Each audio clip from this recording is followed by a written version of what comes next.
I'm producer Eric, and this is a review of Persona Q, brought to you by The Itch. Spencer, take it away. Hey, this is my buddy Justin, Y'all already know me. and we're here to review Persona Q for the Nintendo 3DS. Just for you.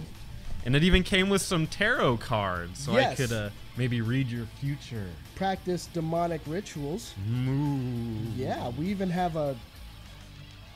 Just keep going. Persona Q is an RPG Yes. relating to Persona 3, Persona 4, a lot of the same characters. And it involves another game called Etrian Odyssey. It's kind of a combination of the two games. Wow, 3 games in one. Where did it go wrong? What? Well, I haven't said that it's gone wrong yet.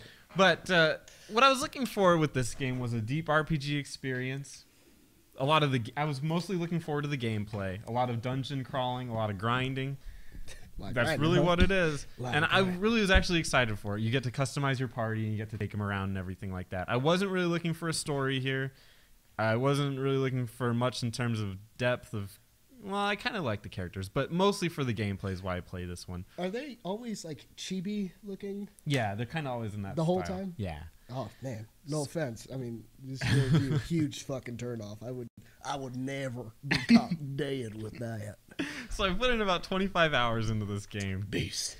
I estimate that's about 50% completed on the account of there's 4 dungeons, and I've completed 2 of them, Math divide. which puts me at dungeon 3 right now, which I'm really liking. My experience with the series would be I played a lot of Persona 3, I played Persona 4, and I played Etrian Odyssey, which they all kind of tie in together. I'm also an old school RPG kind of person, so my experience with that is loving turn-based, as you probably know. Yeah, I'm huge just- into turn-based stuff, mostly into that. As far as the story for this game goes, it starts at the culture fair at the high school from Persona 4, Whoop whoop. and a clock tower starts ringing, which there was no clock tower before. What? Where did that come from? Renovations? Turns out they're stuck in a weird world where the culture fair kind of goes indefinitely, and they've got 4 dungeons that they're supposed to explore. The story's not very good. Can I just put that out there? I don't think it's really that important. I don't think it was meant to be very good. It's kind of an anime, like we're going to force all these people in together for... Damn, you maybe just a- keep beating this down. Maybe- It was never meant to be good, so don't even bother. Maybe it's kind of a fan servicey thing. I didn't really care. I think everybody was in it just to see the characters interact, which they do that a lot. And I think that's really the main strength of the story is just watching the characters from different genres, or not genres, but Yeah, different stories. It's like Smash Brothers. Yeah. No one cares about the story. Yeah, they like just everyone wanna wants to see people the interact. characters are so memorable. Let's see how they interact with each Yeah. other. As far as the gameplay goes, it's if you played Etrian Odyssey, then you'll feel right at home here, which not a lot of people apparently have played Etrian Odyssey. What is that? Basically, you enter these dungeons and you go grid. It's grid based, and you go square by square, mapping out everything with your stylus along the way. So it's just a blank canvas, and it's up to you to map out where you go. It's very old school in that it's first-person dungeon crawling. Yeah. You got your 5 party members, and they all take their turns fighting based on their speed, obviously. And it's very... people that have played Etrian Odyssey would understand it. People that played Persona, I think, would also get it. It's going to be a little bit of a culture shock for them, but they'll understand. It does bring some of the old Persona systems in it, which would be the weakness system, where if you hit somebody with an element that they're weak against, it gives you a little edge where you get to go early on in the next turn, and its mana cost is 0. Weak. Yo, dog, I'm weak right now. Yo. And sometimes they fall over, which is delightful. One thing that I think it falters here is that in the Etrian Odyssey, it focuses on class, which it focuses on something that I call class dedication, which means that if you're going to be a warrior, you need to specialize in that. You need to say, I'm going to tank, so I need to be really good at defense, and I need to be good at defending my team, and you need to put points into that. Yeah. If I'm going to be a mage, I need to be really good at spell casting, really good at mana regen, well, not mana regen, but having mana, having all these stats that help me with that. In this game, you're more focused on the personas of each person, which means they're like basically like demons that kind of encompass your body.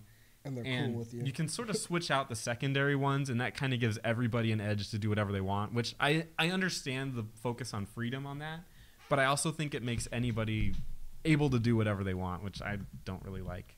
I think Kind of eliminates half the cast. is what right, you're getting at. exactly. You're going to go through this game, and you're only going to play with 5 people, Yeah. especially starting on Dungeon 2. And it's more of a fan service thing, so you're the 5 people you like. Right, which I guess kind of works to its advantage, but Yeah, but what are you going to do with that? Well, As far as the visuals go, I would say it's a good-looking game. I'm not going to say it's going to blow you out of the water, but it does what it came to do. blow it out dry. You're walking through first person, and all the environments have their little theme to it, whether it's Alice in Wonderland, like a dark version of it. There's a lovey-dovey one, which was the second world. And the third one I'm in it is a big horror one where it's really dark. And They don't have noses. they do not have noses for the most part. No, they're great. Like, I couldn't play this game. I'd be like, oh. You need everyone to smell things. Yeah, That's right. just That's how you are. be a responsible human being. There's a big focus on the anime style too, as he was mentioning. There's a lot of chibi kind of thing where they got big heads and little bodies. yeah, It's kind of anime creepy. style faces and stuff. You know, I didn't mind it so much. I've been playing a lot of JRPGs in my day, and I'm kind of used to that. I can see where people might get turned off on it. I don't even love anime itself, but I was okay with it in here. I would only argue that maybe the worst part about the visuals is that there's a lot going on all the time. Mm-hmm. Even the decorations of the world is somewhat gaudy at times. You just things sticking out of everywhere and colors like crazy. And in the backgrounds of the hub world, there's tons of characters all intermingling, which is kind of the point, but at the same time, it might be a little too much. So it's like sensory overload. I think So so. to speak. Maybe. It'll make anybody numb. If you see something beautiful for too long, you're just gonna be like, go. Yeah. As far as music goes, anybody that's played a Persona game knows they're going to get addicted to the music. There's a lot of really catchy tunes. I think the one I always bring up is the one from the nurse's office. And it goes... Just don't make eye contact with me. That's all I want to do right now. But it's super catchy pop music, and you'll be humming it. You'll be walking around, going to the store, going to Walmart, and you're just What? humming Persona Q music. Just So humming. that part's cool. As far as the voice acting goes in the sound effect department, I thought the voice acting was phenomenal. Everybody really did a good job in bringing the characters to life.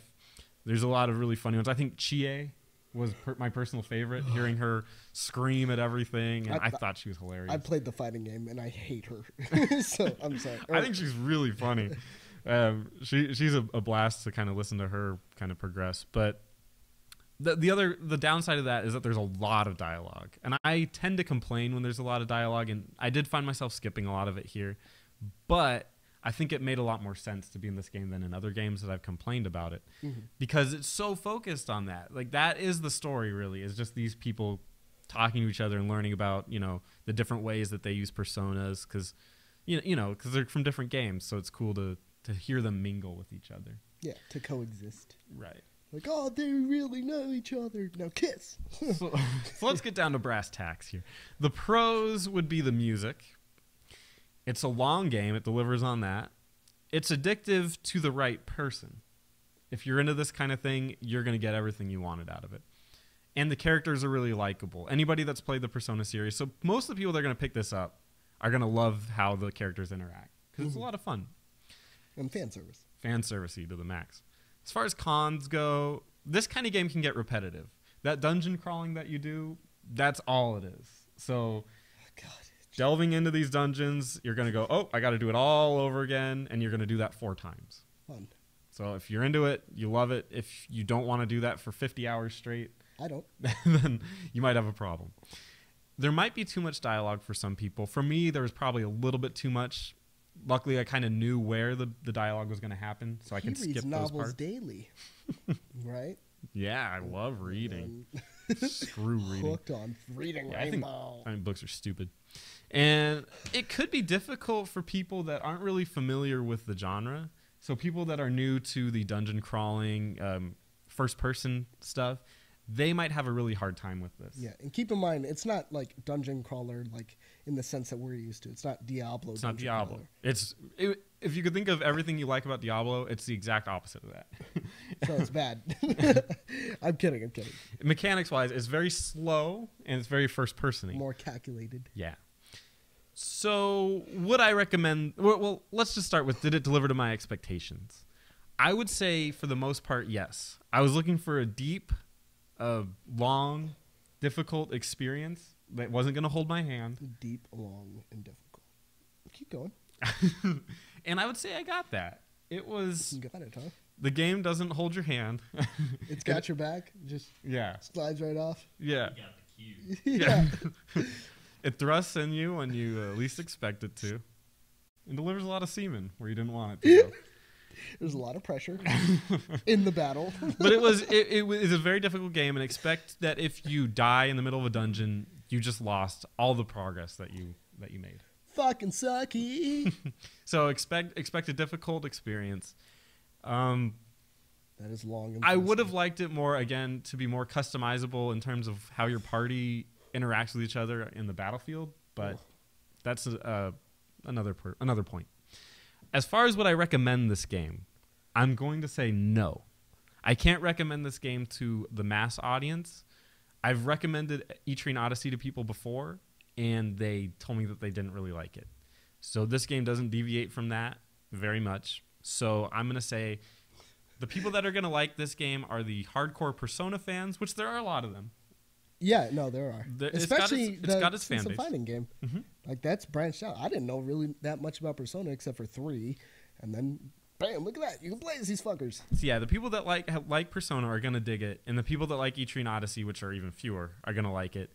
But anybody else that doesn't really like the turn-based, slow RPG, they're not really going to enjoy this game. I would say if you are unsure, there's a free trial of Etrian Odyssey you can try. And if you like that, you're going to really, really like Persona Q. So that's it from me. I'm Spencer. And I'm his friend, Justin. And thanks for watching. Hope you enjoy it. You better fucking enjoy it.